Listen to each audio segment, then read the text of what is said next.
Hey there, ChessKid YouTubers, YouTubeites, whatever you call yourself, I'm happy you're back because today we're going to talk about the top 3 tactics you need to know to survive the opening. In my 20 years of scholastic chess coaching, I have seen these opening tricks happen, I don't know, about 1,000,000 times. So today, let's make sure that you know them and you can avoid them. Now, the first trap is going to be the famous pin on this knight. It doesn't really have a name, but maybe we should come up with it, like the killer pin, bishop to g5. Now, black is perfectly fine unless black decides to castle, because once black castles, then the pin grows in importance, and white will put pressure on the pinned piece.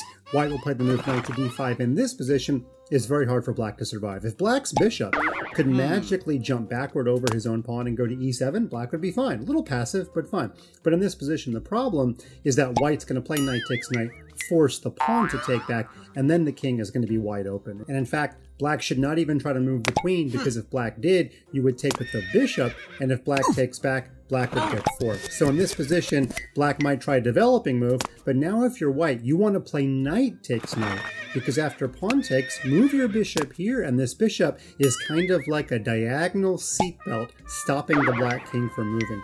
Let's assume black saves the rook. All you need to do now is figure out a way to get your queen to g7. You'll have a standard queen and helper mate. Knight h4 is my recommendation. Now, I know the queen can't move here yet because of the bishop, but the knight's job is going to be to go to f5 to shield the bishop from the g4 square. Now, if black is silly and captures, you could immediately give check and mate on g7. But if black doesn't do that, let's just give black a developing move. We're going to play the move knight to f5. And even if the knight gets captured, when we take back, it's really hard for black to stop queen to g4, followed by queen to g7, which would be mate. So that pin, the killer pin, you want to watch out for that one, and you want to use it. In our next example, any tactic that happens on black's weak spot, f7, that is one worth knowing about. Now, less common but still possible are tactics that happen on white's weak spot, which is f2. But in this position, if you're white, black spent a lot of moves pushing pawns over there on the queen side. Not sure what these pawn moves are doing for black. If I were white, I'd play e5.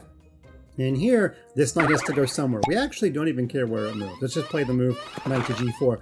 We're going to go after tactics on the weak spot. We're going to play the move queen to d5. And even if black sees the checkmate by castling or defending f7 somehow, we've got this rook we can capture as well. Oh, no. So not every tactic on the weak spot will lead to checkmate. Sometimes it will just lead to the win of material. Now, if black saves the rook, of course, we'll very happily give checkmate. But if black castles to guard the weak spot, we will take the rook. We will be up 5 points in the opening, and that is what I call a big success.